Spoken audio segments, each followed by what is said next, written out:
Buenos días, yo soy Milton Ayala, residente de cardiología. Para enfoques de hoy vamos a presentar un caso clínico de un paciente que consulta a urgencias por dolor torácico.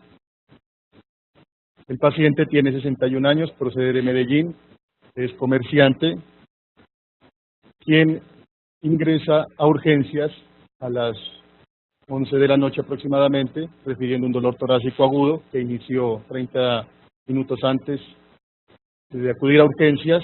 Lo describe como un dolor opresivo, retroesternal, con irradiación hacia la espalda. El paciente estaba fumando marihuana mientras presentó este dolor. Se acompañó de diaforesis profusa, malestar general, náuseas y múltiples episodios eméticos.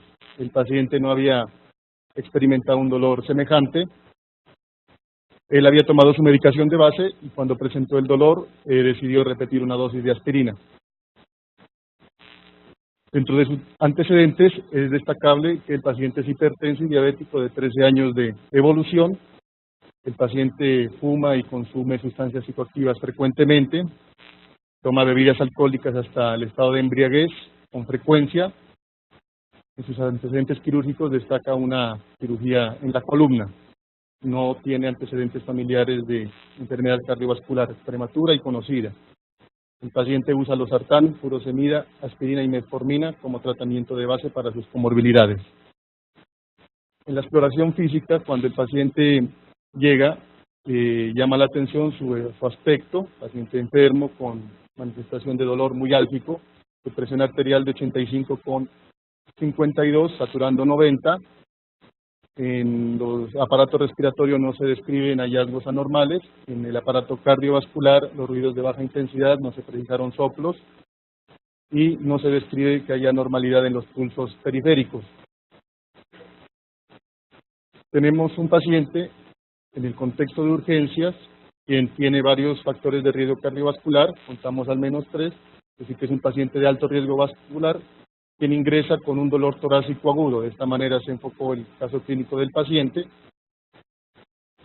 Aquí menciono estos 4 diagnósticos que deberíamos aplicar como una especie de algoritmo en un paciente que ingresa con un dolor torácico agudo, puesto que retrasar el diagnóstico de estas 4 entidades puede llevar al traste la vida del paciente.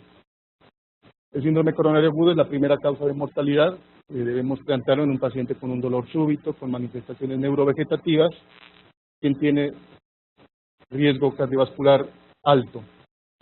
El síndrome aórtico agudo se ha descrito típicamente como un dolor de inicio súbito, desgarrante, y que se presenta de forma súbita. Lo tuvimos en cuenta como un diagnóstico diferencial. El embolismo pulmonar también es un diagnóstico que inicia muchas veces de forma súbita y a veces no con todas las manifestaciones típicas. Un paciente desaturado en el contexto de un dolor agudo, pues es una entidad que deberíamos tener en cuenta. Y el neumotórax espontáneo, que se ve con cierta frecuencia en pacientes que tienen sobre todo antecedentes de etilismo, cuando se les rompe una bula antisematosa, a veces inician con un dolor súbito y manifestaciones neurovegetativas asociadas. He mencionado estos diagnósticos que no son menos frecuentes que este listado que vemos aquí amplio, de causas que no conllevan mortalidad a corto plazo. Y aquí vale la pena destacar las causas gastrointestinales, el espasmo esofágico difuso y el reflujo, que suelen presentarse en muchas ocasiones de forma súbita, un dolor que se parece o se asemeja mucho a los anteriores diagnósticos mencionados, y sobre todo el espasmo tiene una característica y es que los nitritos también lo suelen aliviar, entonces esto tiende a confundir. El electrocardiograma se le tomó inmediatamente, el paciente llegó a urgencias. Si alguien quiere opinar sobre este estudio. Bueno, este electrocardiograma, vemos que está en aspectos técnicos buenos, está estandarizado, tiene un ritmo sinusal de base, llama la atención, tiene criterios de Sokolov para hipertrofia ventricular izquierda, vemos alteraciones en la repolarización, vemos que el ST aquí está con un infradesnivel, una T que se insinúa invertida, igualmente aquí en derivaciones inferiores, en D1 y en ABL también vemos trastornos de la repolarización. Y si observamos la morfología de la onda P, vemos que tiende a estar prolongada en duración, y vemos que en D1 la segunda parte de la onda P tiende a ser más profunda. Este electrocardiograma se concluye que el paciente tiene una normalidad auricular izquierda con hipertrofia ventricular izquierda, y esos trastornos que vemos en la repolarización pueden ser secundarios a la presencia de la hipertrofia ventricular izquierda. Con estos elementos, la conducta inicial que se tomó con el paciente fue manejarlo como un síndrome coronario agudo sin elevación del ST. Se le prescribió tratamiento antiisquémico con clopidogrel, enoxa y atorvastatina. No se le dio ASA porque ya había tomado el paciente 200 miligramos antes de venir a urgencias. El dolor se manejó con opioides, con meperidina, y puesto que el paciente estaba hipotenso, se restauró su volumen con infusiones cristaloides. En los exámenes practicados vemos que la hemoglobina glicosilada está bien para ser un diabético. Los niveles de magnesio bajos, posiblemente su antecedente de cilismo importante, con un papel importante en esta hipomagnesemia. Los niveles de potasio bajos, el paciente, recordemos que ingresó con múltiples episodios eméticos, y los niveles de troponina I fueron normales al ingreso. La radiografía de tórax hay que evaluarla en el contexto de una paciente que no se le pudo hacer con la técnica adecuada en decúbito, en póstero anterior, sino se hizo en posición de decúbito, lo cual pues en este caso pierde valor. Encontrar un mediastino ancho o un índice cardiotorácico no es un método ideal. No obstante, aquí podemos descartar, no hay neumotórax, no hay lesiones pulmonares significativas en el contexto de un dolor torácico agudo, aunque sí se ve una cardiomegalia, y pudiéramos decir que hay un ensanchamiento del mediastinal con las limitaciones de los aspectos técnicos ya mencionados. Esta herramienta nos ayuda a estratificar un paciente con síndrome coronario. La escala de Grace, desde el 2006, se ha validado ampliamente en múltiples estudios. En la actualidad cuenta con 250 centros que nutren este registro, más de 30 países, y más de 100.000 pacientes están registrados en esta base. En Colombia, justo en el Hospital San Vicente, en el 2014 hay una publicación donde se validó este estudio, y para determinar mortalidad a los 6 meses es bastante buena. Entonces, las inconvenientes que tiene aplicar esta escala es que se requiere de un sistema computadorizado. Vamos escribiendo los datos, y aquí nos va a dar la probabilidad de muerte dentro del hospital de 2% de nuestro paciente y de 5% a los 6 meses. Tenemos entonces en cuenta que nuestro paciente tiene un riesgo intermedio por el puntaje que obtuvimos al aplicarle el puntaje de Grace. Ahora me gustaría evaluar esta propuesta, el puntaje HART. Desde el 2008 se publicó con unas ventajas únicas, puesto que los pacientes que se incluyeron en este estudio fueron personas que acudieron a urgencias con dolor torácico agudo, es decir, no se realizó en personas con síndrome coronario agudo. De ahí se sacaron estas 5 variables: la historia del dolor, que es típico, atípico, el electrocardiograma, las alteraciones que encontramos acá, si hay una alteración significativa del ST o si hay trastornos inespecíficos de la repolarización, la edad del paciente, de más de 65 años, de 45 a 65 o menos de 45, la presencia de factores de riesgo y los niveles de troponina al ingreso. Entonces, aplicando esta escala, le damos un puntaje a nuestro paciente de 5. Esto se relaciona con MACE, los desenlaces cardiovasculares mayores, a 6 semanas de 13%. Entonces, este paciente, según este puntaje HART, lo consideraremos como de un riesgo intermedio, y nos propone que nuestra conducta sea observación y un proceso de estratificación más profundo. En el 2007, en este año, en abril, se hizo una validación de este score en departamentos de urgencias. Para eso se hizo un ensayo aleatorizado por clúster, escalonado, en el cual se agruparon todos los pacientes que acudieron a urgencias con dolor torácico del 2003 al 2014.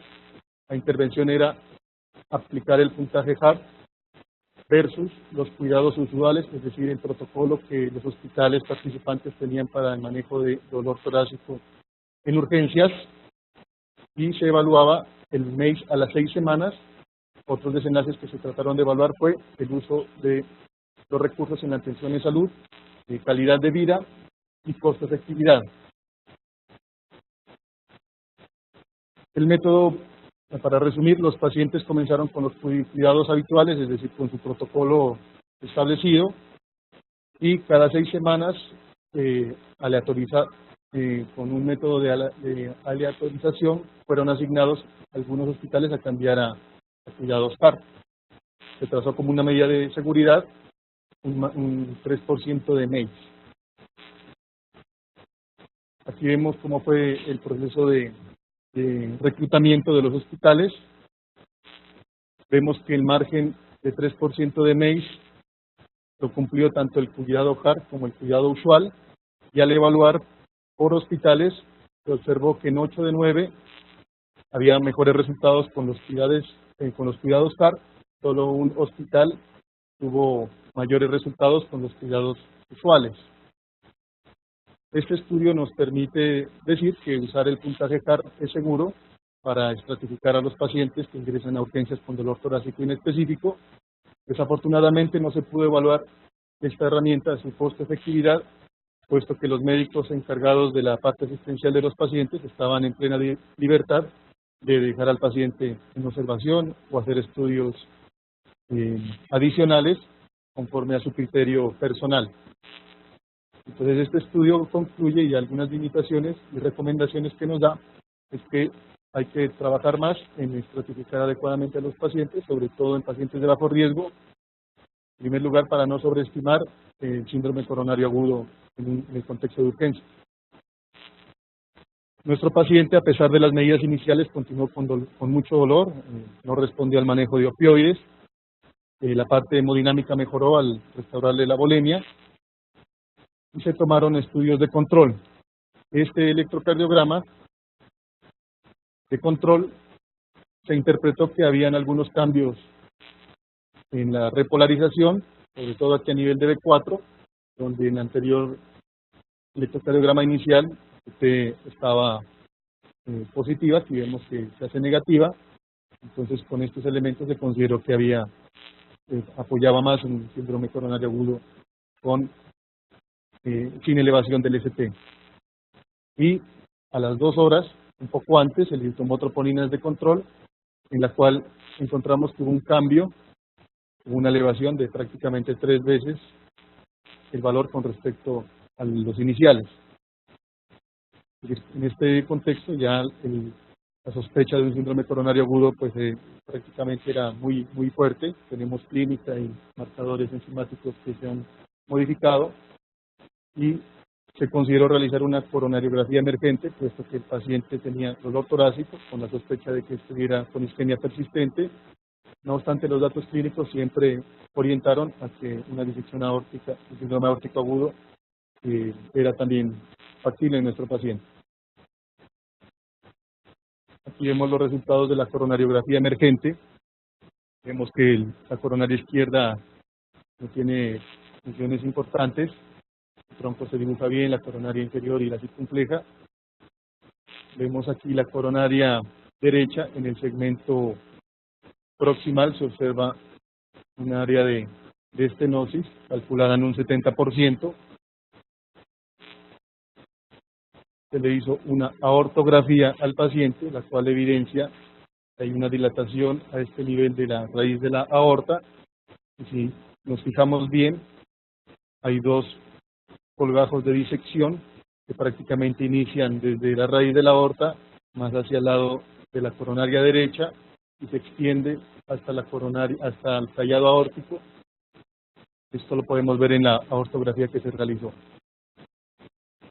Este estudio fue, el paciente, obviamente ya con esto confirmamos que hay una disección aórtica, se le realizó una angiotomografía de aorta. Miremos aquí, esto es una luz falsa. Aquí vemos la aorta ascendente, donde vemos que la disección prácticamente desde el inicio de la aorta, sigamos aquí la aorta descendente, ya estamos a nivel casi de los diafragmas y continúa este proceso de disección, donde se observan dos luces. Aquí vemos que el tronco celíaco no parece estar afectado, se dibujó bien, igual las renales no parecen estar afectadas. Y sigamos aquí se ven dos luces en la aorta. Esto llega hasta la bifurcación en las dos arterias iliacas. En esta imagen lateral, pues aquí vamos a ver en la columna que está en el material de osteosíntesis con el antecedente de su cirugía.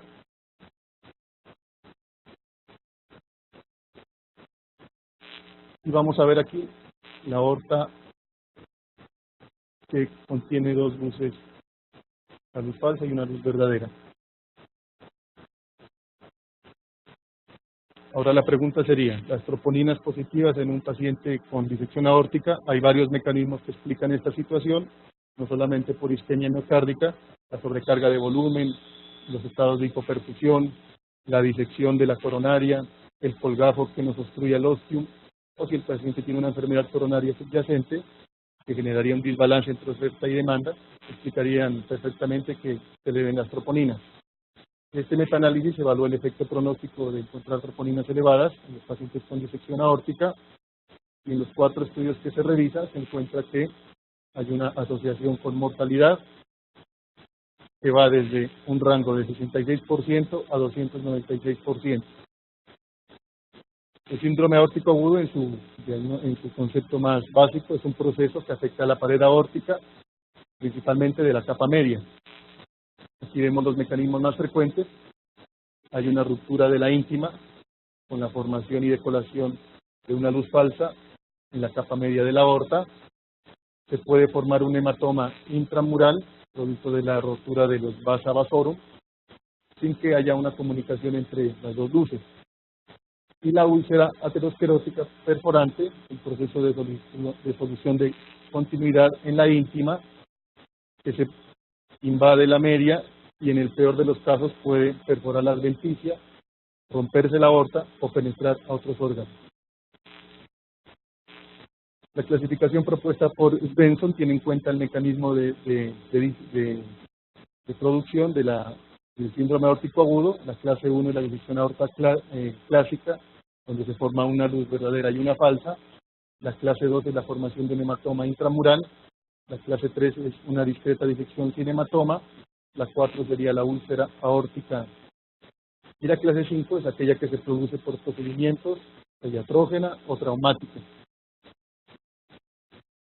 Podemos ver en nuestro paciente tiene una disección aórtica clásica tipo 1, donde se observa una lesión en la íntima con la presencia de dos luces, una verdadera y una falsa. La clasificación de Bakke y Sanford tiene en cuenta el lugar de la disección. A efectos prácticos de Sanford es la que más utilizamos, puesto que nos permite tomar nuestra conducta. La tipo A sería aquella que afecta la raíz de la aorta, y la tipo B sería aquella que no afecta, perdón, la aorta ascendente, y la tipo B sería la que no afecta la aorta ascendente. Según el tiempo de evolución, agudo consideraremos menos de 14 días, subagudo de 15 a 90 y crónico mayor de 90 días. Desde 1996 se lleva un registro conocido como IRAD, los 3 autores principales de este registro, que han tratado de comprender bien cuáles son los factores etiológicos, factores de riesgo, modos de presentación, cuadros clínicos, resultados de los estudios diagnósticos y los resultados de los tratamientos en una cohorte donde participan más de aproximadamente 13 países y más de 30 centros en el mundo, la mayoría en Norteamérica, en Europa, algunos en Asia y en Australia. Vemos que aquí no participa ningún estudio latinoamericano en esta base de datos. Lo cierto es que hasta el momento tienen más de 80 publicaciones que han tenido impacto para conocer y profundizar sobre este problema que no se presenta con frecuencia. Dentro de sus reportes encuentran que la disección aórtica se ve en personas sobre todo de mayores, 61 años, la tipo B en personas mucho mayores, asociados a algunos factores de riesgo como la aterosclerosis, la hipertensión, enfermedad aórtica conocida. Los antecedentes de cirugía cardíaca también se mencionan importantes. Vemos que la mayoría son de raza blanca, posiblemente es por el tipo de población que están en este registro, pero describen que las pacientes de afrodescendientes, la disección se presenta a edades mucho más tempranas, un promedio de 55 años, y en los de síndrome de Marfan hay que sospecharlo cuando la disección se presenta en personas mucho más jóvenes, de menos de 40 años. Esa es la tendencia de lo que ha acontecido con esta base de datos desde el año 1996 hasta el 2010. No cabe duda que el dolor agudo, súbito, es la característica más importante que se reporta en más del 90% de los pacientes y se ha mantenido durante el tiempo. Llama la atención algunos datos de este registro, sobre todo con esta característica que era muy típica, descrita clásicamente como un dolor desgarrante. Al inicio 96, en el 96 64% lo describían, ahora solo 23%.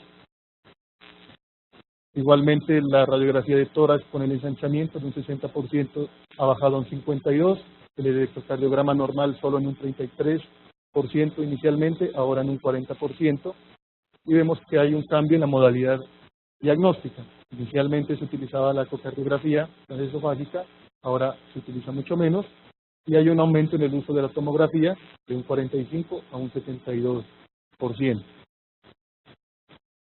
Ahora, realizar coronariografía o no a estos pacientes ha sido un motivo de discusión amplia entre investigadores.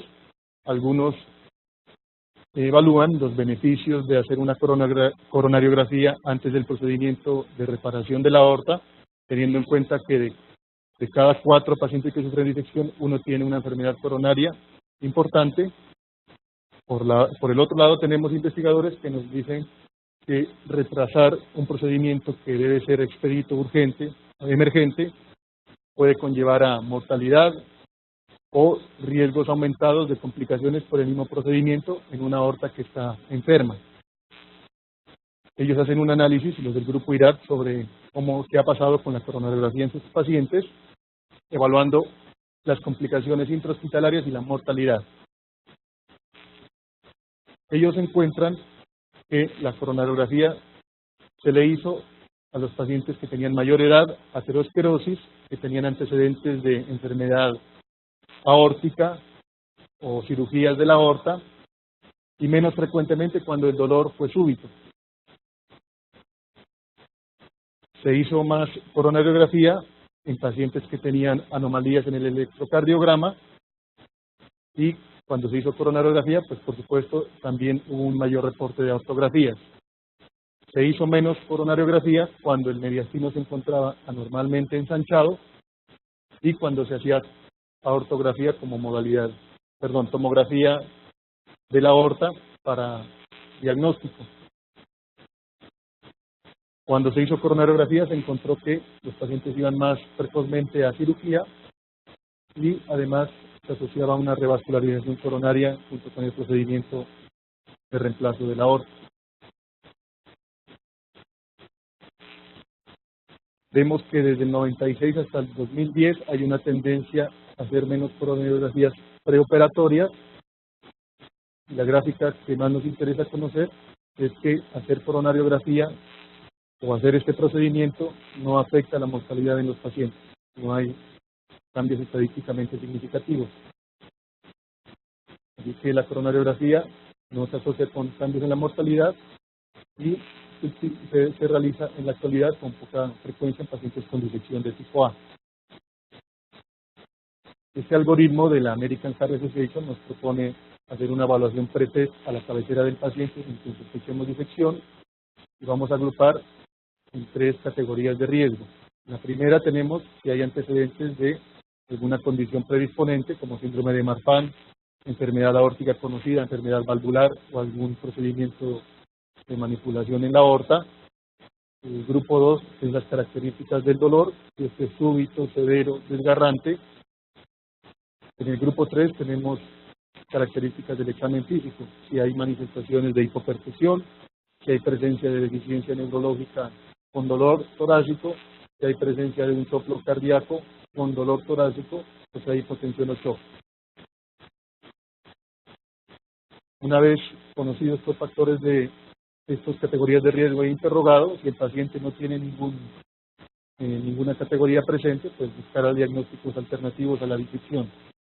En caso de que el paciente al menos tenga una categoría de riesgo, vamos a considerar el electrocardiograma, si hay elevación del ST. En primer lugar tenemos que ver si no hay deficiencia de perfusión focalizada. En caso de que no sea así, pues manejaremos como un síndrome coronario con elevación del ST. Y en caso de que el paciente tenga 2 o más categorías de riesgo presentes, pues tenemos que valorar inmediatamente con cirugía cardiovascular y realizar estudios de imagen de la aorta.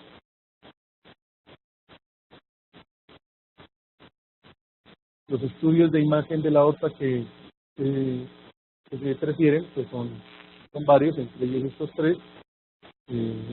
Se prefiere en dependencia del estado del paciente.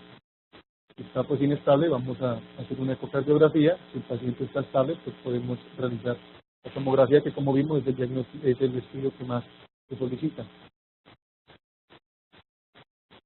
Ahora, este algoritmo nos recomienda que si, a pesar de haber hecho un estudio de imagen, y el cual sea negativo y nuestra sospecha clínica es muy alta, pues podemos considerar realizar un segundo estudio adicional.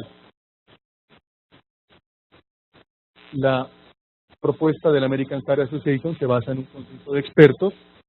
Entonces el grupo de investigadores de IRAD evalúan la sensibilidad de esta propuesta en su cohorte. Ellos encuentran que en la categoría 1 hay un 28% de pacientes que reportaron esto, 87 reportaron la categoría de riesgo 2 y 51% la categoría de riesgo 3. Vemos que en puntaje 1 se presentan un 36.5%, con un puntaje 2 o 3, 59.2%. Solamente hubo 4.3 pacientes con puntaje 0. De 108 pacientes se pudo rescatar 72 radiografías, de las cuales la mitad tenían una alteración en el mediastino. Ellos concluyen que la sensibilidad del algoritmo de la American Heart Association es bueno, tiene un 95.7, aunque la especificidad no se puede valorar, puesto que todos los pacientes de IRAD tienen disección aórtica. Los exámenes que sugieren realizar para el estudio de una disección aórtica, muchos de ellos van enfocados también al diagnóstico diferencial. Vamos a detenernos aquí en los biomarcadores. En la actualidad están jugando un papel muy importante. En esta revisión encuentran que el dímero D, igual que en el embolismo pulmonar, tiene un valor de sensibilidad, un valor predictivo negativo muy bueno, y sobre todo cuando se realizan las primeras 6 horas, cuando está mayor de 1600, se encuentra que la sospecha es muy alta. Ahora, el dímero D negativo en la disección no lo excluye, pero se asocia principalmente a hipertrofia intramural, úlcera de la aorta perforante y de trombosis de la luz falsa. Vemos aquí, igual en la investigación del grupo IRAD, cómo se comportó el dímero D durante 24 horas en varias enfermedades, entre ellas la disección de la aorta, el infarto, la angina, el embolismo pulmonar y otros diagnósticos. Vemos que en las primeras 6 horas la disección aórtica, no cabe duda que sus valores son mucho más elevados que en las otras entidades. Después de las 6 horas ya se pierde esta especificidad. Entonces, los investigadores nos proponen esto en una perspectiva clínica, en que un estudio negativo menos de 500 tiene un valor predictivo bastante bueno para descartar disección aórtica, y en la práctica clínica la pudiéramos usar cuando hay limitaciones para usar tomografía de resonancia para poder, de alguna manera, poder perfilar mejor nuestros pacientes. Aquí vemos que la sensibilidad es muy buena del dímero D, la especificidad se pierde, sobre todo cuando pasan más de 6 horas.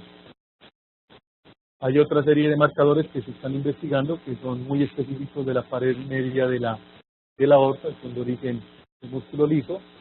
De ellos cabe destacar la cadena pesada de miosina, que tiene una sensibilidad muy buena y una especificidad muy alta.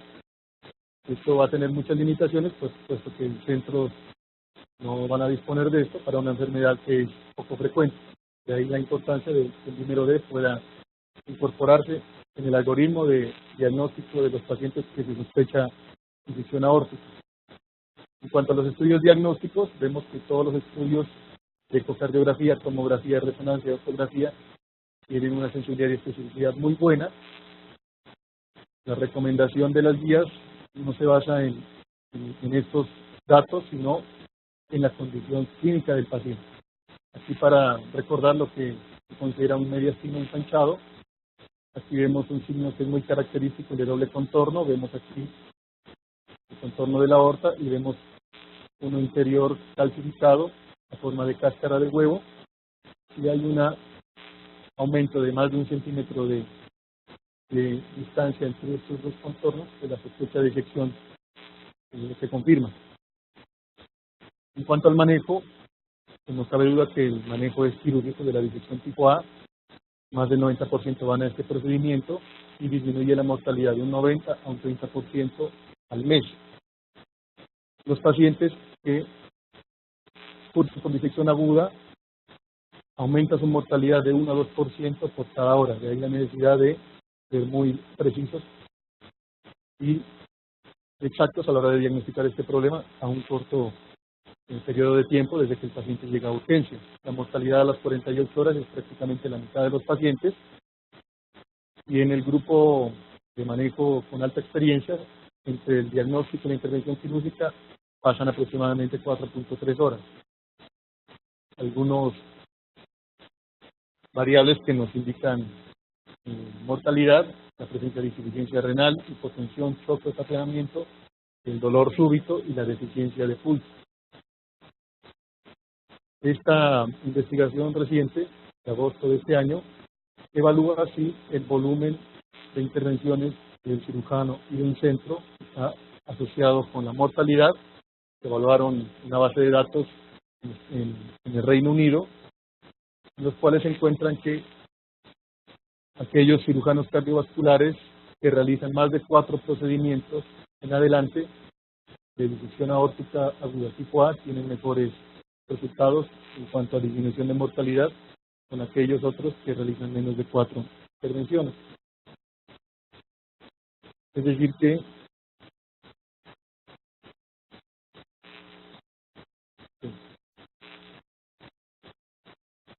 que ellos recomiendan que hayan centros de alta complejidad que le puedan dar un manejo muy integral a los pacientes que cursan con disección aórtica tipo A. Aquí vemos que la tendencia de la mortalidad desde el 96 hasta el 2010 en la disección aórtica tipo A ha mejorado de una mortalidad inicial de un 30% a casi un 23%, no así con la disección aórtica tipo B, que la mortalidad prácticamente se ha mantenido constante. Este algoritmo nos propone la forma de tratamiento en los pacientes con disección aórtica. En primer lugar, vamos a considerar su estado hemodinámico. Si el paciente no se encuentra en choque, la primera medida es bajarle la frecuencia cardíaca a menos de 60. Disponemos de beta bloqueadores o de anticálcicos como medicamentos de primera elección, y el manejo con opioides para el manejo del dolor. Si a pesar de esa primera medida su presión arterial sistólica es mayor de 120, vamos a asociar a los beta bloqueadores o a los anticálcicos un vasodilatador. Ahora, en la disección tipo A, la consulta quirúrgica debe ser urgente y el tratamiento quirúrgico expedito. Si el paciente está en choque o hipotenso, vamos a considerar estas 3 posibilidades principalmente de acuerdo a las características del choque. Si el choque es obstructivo, pues pensaremos en taponamiento cardíaco. Si el choque es hipovolémico, pensaremos que hay una rotura de la aorta, la cual se encuentra contenida. Y si el choque es cardiogénico, pensaremos en una insuficiencia aórtica grave. La disección tipo B pues tiene un manejo distinto, no es objeto de esta charla. Para recordar las dosis de los medicamentos que contamos, el labetalol podemos iniciar con un bolo de 20 miligramos, una infusión continua de hasta 2 miligramos por minuto. Podemos titular la dosis hasta 10 miligramos por minuto. Y el metoprolol de 2.5 a 15 miligramos intravenoso cada 3 a 6 horas. Los vasodilatadores, el nitroprusiato, el nitroglicerina, son los de primera línea. El nitroprusiato podemos iniciar a 0.25 a 0.5 microgramos por kilo minuto y podemos titular la dosis hasta 10 microgramos por kilo minuto. Aquí cabe recordar que el nitroprusiato o los vasodilatadores en general no se deben usar de primera intención, puesto que estos pueden provocar taquicardia refleja, y la taquicardia refleja con el aumento del volumen sistólico nos puede aumentar la difusión aórtica. Aquí vemos que a las 18 horas desde que el paciente ingresó se llevó a cirugía emergente, se le practicó un procedimiento de cirugía de dental con reemplazo de la válvula aórtica por una prótesis metálica, se le hizo un puente de vena safena a la coronaria derecha con reinserción del ostium coronario izquierdo. El paciente durante el transoperatorio sufrió varias complicaciones, la circulación extracorpórea se prolongó más allá de lo esperado, el paciente hizo arritmias ventriculares refractarias a manejo. Aquí vemos algunas imágenes de referencia de lo que consiste el procedimiento dental, de la reinserción de las ostium, de las coronarias, el tubo valvulado. Nuestro paciente durante los primeros 5 días su estado hemodinámico fue muy malo, con una PH de 2, una mortalidad calculada en un 87%, siempre requirió soporte alto de vasopresores e inotrópicos. Llamó la atención también que se presentó infección, estrés respiratorio desde el ingreso. A partir del 5º día se le pudo retirar el soporte vasoactivo e inotrópico, no obstante el compromiso de la oxigenación siempre fue severo. Se buscó infecciones respiratorias de la herida quirúrgica, otros focos. Se le hicieron ajustes en el manejo antimicrobiano, siempre escalando, aumentando esta cobertura. Se le hizo una tomografía, la cual evidenció derrame pulmonar bilateral, principalmente en el lado izquierdo, con una zona de consolidación. El paciente, en los siguientes días, su evolución fue hacia el empeoramiento, empezó a hacer disfunción múltiple de órganos, a nivel hepático, renal. El día 13 de evolución, vuelve a caer en choque cardiogénico, hace una fibrilación auricular que empeora la situación, con necesidad de cardioversión. El paciente desafortunadamente tuvo un empeoramiento progresivo de su estado general y a los 15 días de evolución del postoperatorio el paciente falleció.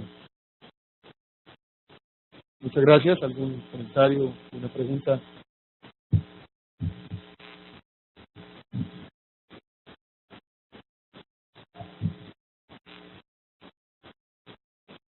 Antes le habría brindado otra oportunidad diferente al paciente o una postoperatorio menos tórpido.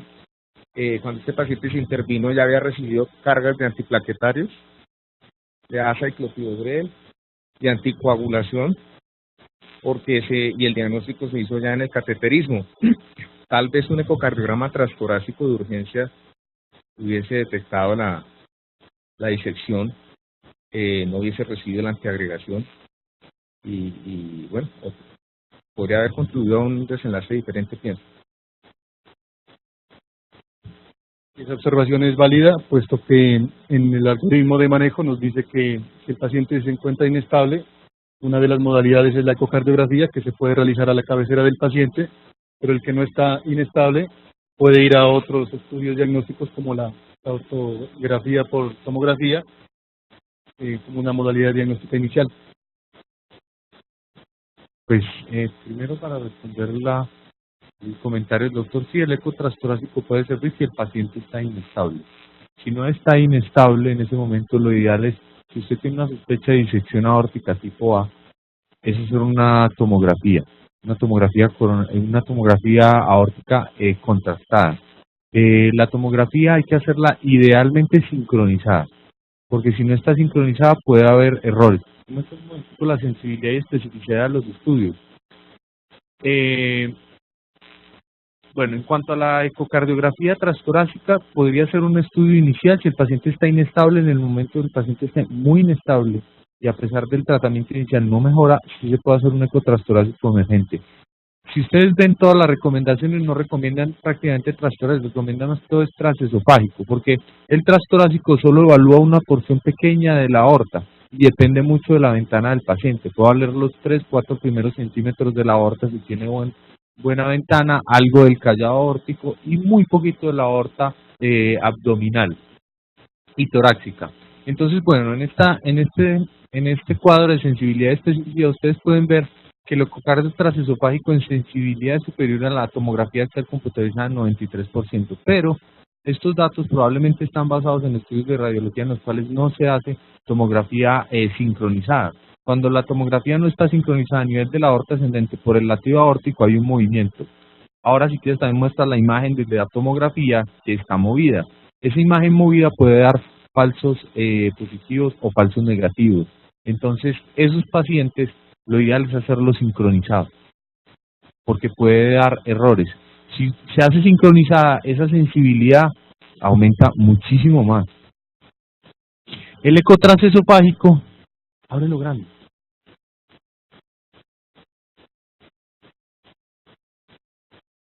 Ahí, eso. Gracias. El eco transesofágico sí está indicado, pero si el paciente está sedado. ¿Por qué? Si el paciente no está sedado, solo en meter el tubo hace un fenómeno de Valsalva y puede empeorar la disección aórtica. Entonces, por eso no está aconsejado si el paciente no está intubado o sedado en el momento que no. Si ven la aorta ascendente ahí, en la aorta ascendente, las porciones iniciales de los 3-4 primeros centímetros, un poquito más arriba, y más abajo. Yo estoy dando la parte. Párala, ahí. Ven que no se ve bien la raíz aórtica, pero ahí está una disección. Algo se alcanza a ver, pero si no está sincronizada no lo puedes apreciar bien. Entonces por eso es importante hacerlo sincronizado, pero los radiólogos que idealmente lo hagan sincronizado. Entonces bueno, vamos entonces a la disponibilidad del estudio. La disponibilidad de un eco transtorácico en horario hasta las 5 de la tarde en el hospital, estamos hablando de un hospital, se puede hacer emergente inmediatamente. Pero la disponibilidad de un eco ya emergente se puede demorar más que hacer una tomografía. Entonces es muy importante evaluar la inestabilidad del paciente. Si el paciente está estable, lo ideal es hacer una tomografía. Si está muy inestable y no tolera movilizarlo a la tomografía, pues sí es pedir el eco transesofágico o transtorácico y transesofágico, pero se va a demorar que venga la persona que lo haga media hora o una hora aproximadamente. En cuanto a la resonancia, tú lo mencionabas también para disecciones agudas. La resonancia tiene muy poca utilidad en disecciones aórticas agudas. En disecciones crónicas para seguimiento de diámetros y círculos. Pero para disecciones agudas, que es superior la tomografía, lo único que uno podría debatir es si el paciente está con una insuficiencia renal aguda, severa, pero hay veces esos pacientes se benefician en todo caso de hacerle el contraste y ya después dializar. Porque en todo caso van a ir a una cirugía cardíaca.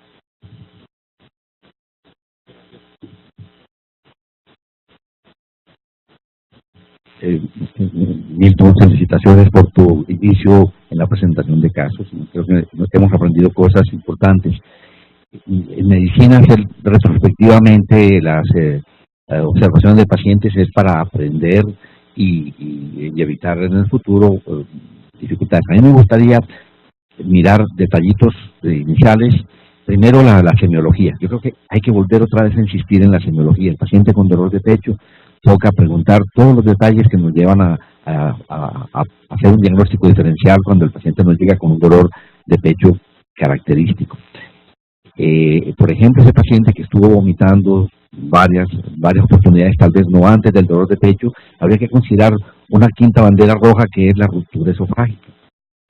Por supuesto, la búsqueda en el examen físico de sistema subcutáneo y lo mismo en la radiografía ayuda a descartar esa parte, pero no dejar de pensar, aunque es raro, como causa de un dolor de pecho que puede llevar al fallecimiento del paciente.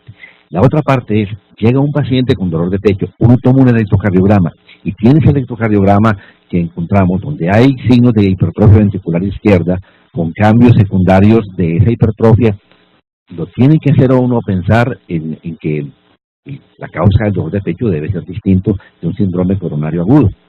Y volver otra vez a examinar al paciente si uno no lo examinó cuidadosamente, dónde está el PMI, volver otra vez a ocultar el foco aórtico para ver, porque a veces se le puede pasar por alto a uno un signo de un soplo protodiaspólico que lo llevaría a uno a orientarse.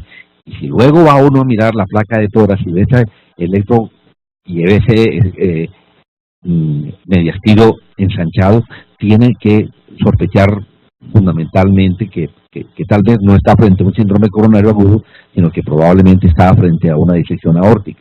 De manera que serían como unas reflexiones sobre la parte de enfocar al paciente con dolor de pecho y aprovechar todos los aspectos semiológicos del interrogatorio, del examen físico, del electrocardiograma y la placa de tórax, que siguen siendo elementos esenciales para enfocar el paciente con síndrome coronario agudo. Un detalle que mencionabas que impactó al médico que hacía seguimiento de cambios de pronto dinámicos del segmento CT, volver a recordar que el paciente que llega con dolor de pecho a urgencias, vale la pena que uno señale con autorización del paciente dónde le colocó los electrodos, el B1, B2, B3, B4, B5, B6, para en el seguimiento volver a colocar la chupita en el sitio donde le tomó un electrocardiograma, porque de una auxiliar a otra fácilmente uno puede colocar en un punto distinto B3 y por supuesto tener como aparentemente un cambio dinámico. Entonces, pues es un detalle técnico sencillo, pero que puede ser tenido en cuenta. Muy bien, la otra cosa que yo me preguntaría es ese incremento que se presentó en troponinas, ¿qué importancia darle, doctor Semi? Usted que ve frecuentemente pacientes con esta circunstancia, ¿qué tan importante es en un paciente que tiene de pronto signos de hipertrofia ventricular izquierda y ahora hizo una muy buena revisión el incremento de troponinas en pacientes con disección aórtica?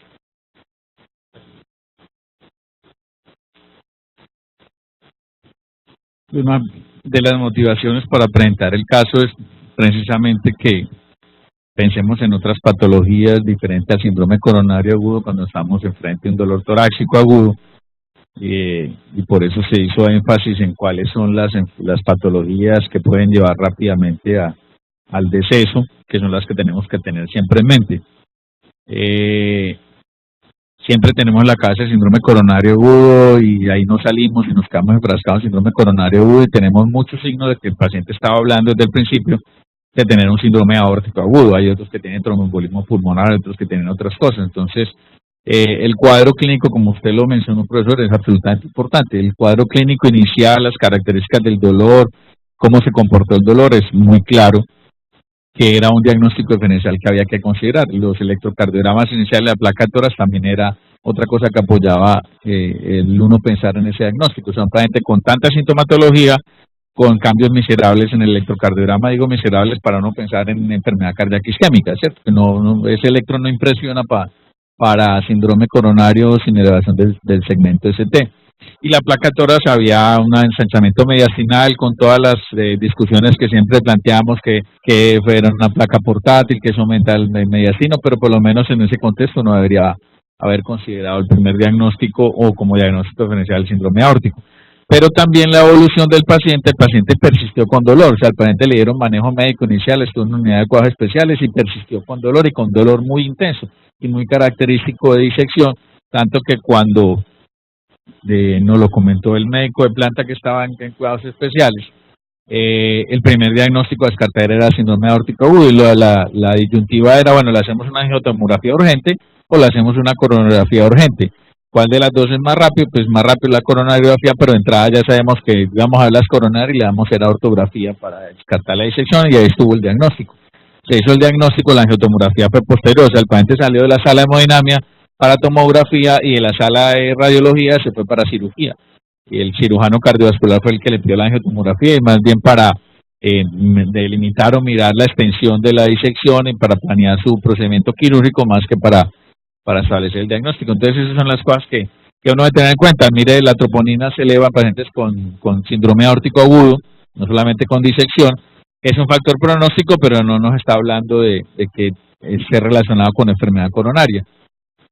Y en realidad aquí sí comporta como factor pronóstico. Hay que acordarse que la troponina es una evidencia de injuria miocárdica, pero no de infarto de miocardio, no única y exclusivamente de infarto de miocardio. Entonces hay muchas cosas que nos hablan de injuria miocárdica, elevan troponinas, pero que no son síndrome coronario agudo. Y muchas veces el diagnóstico con el cual nos remiten se basa en que se elevó la troponina.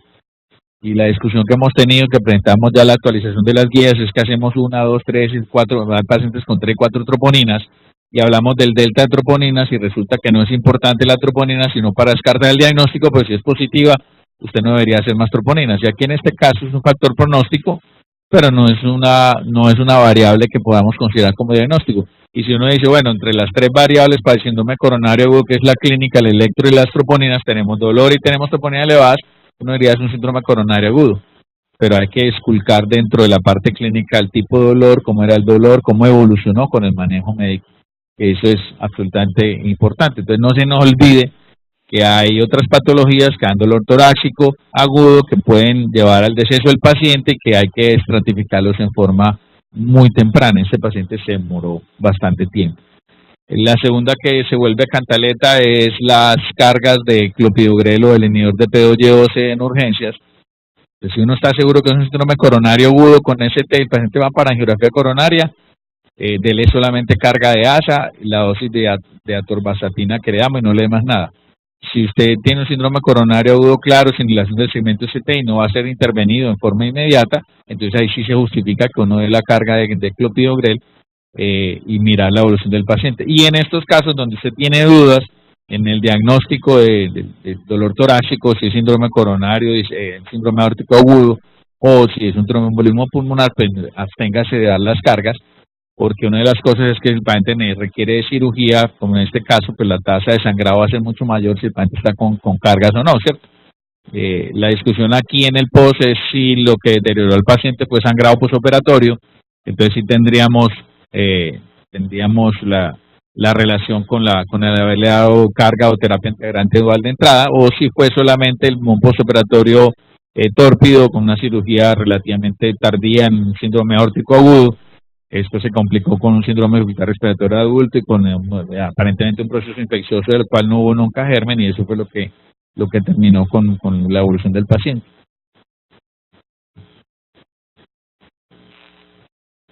Hay una cosa pues, muy buena en la charla, muchas gracias, Enafa, que yo quería rescatar, aprovechando pues que están los internos y los residentes y todos con nosotros que estamos en formación, y es lo que mencionabas de la escala Hart y el Grace. Pues a veces en cardiología muchas escalas generan mucha confusión, cuál sirve como para qué cosa. Entonces es importante que la escala Hart, al igual que otra escala que está por ahí, que es la escala de Bramwell modificada, tengan en cuenta que lo que nos ayuda es a definir la probabilidad de que un dolor torácico en el servicio de urgencias sea explicado por un síndrome coronario agudo. Esto es una escala de probabilidad de síndrome coronario agudo. Entonces, va a ser muy útil para ustedes en los diferentes contextos en los que ustedes se van a encontrar, porque en un primer nivel, en un segundo nivel, en un sitio donde de pronto no están todos los recursos disponibles, aplicar una escala como el HART, que tiene solamente elementos de la historia clínica, el examen físico, el electrocardiograma y pues el PK, digamos que sería la troponina, pero hasta antes de eso se podría aplicar con herramientas, digamos que básicas. Va a ser muy útil en determinar la probabilidad de que ese dolor sea explicado por un síndrome coronario agudo, mientras que el Grace es una escala que lo que busca es determinar pues la mortalidad intrahospitalaria o la probabilidad de infarto o muerte cardiovascular, dependiendo pues a los 6 meses o al año de cuándo se busca, pero cuando la usamos para estratificar síndrome coronario agudo, la probabilidad de muerte intrahospitalaria en una persona que tiene síndrome coronario agudo. Entonces digamos que son dos escalas que se utilizan en ámbitos distintos con dos desenlaces diferentes que vale la pena pues como tener en cuenta para que las usamos. Sí, buenos días, felicitaciones, Milton. Yo quería dar una cosa adicional acerca de lo que mencionaba el doctor Senior de la troponina, y es justamente dentro del análisis que se hizo de la guía de la actualización del síndrome coronario agudo, y es que ahorita con la troponina ultrasensible, obviamente las elevaciones de troponina son mucho más fáciles con múltiples patologías. Entonces, obviamente, con lo que decía el doctor Jaramillo, es la clínica lo primero que le va a ayudar a uno a poder definirlo, pero es por eso que la troponina, y en la guía aparece, es útil para descartar el síndrome coronario agudo. Es decir, si usted tiene una troponina francamente negativa por debajo de los límites de detección, es la utilidad que se ha evaluado en los estudios contemporáneos con troponina. Una troponina elevada, como ya muy bien lo dijo el doctor Senior, simplemente nos habla de injuria miocárdica, y esa injuria tiene múltiples patologías, y es ahí donde ya el juicio clínico y el saber escoger las ayudas diagnósticas nos va a ayudar a poder establecer un diagnóstico concreto.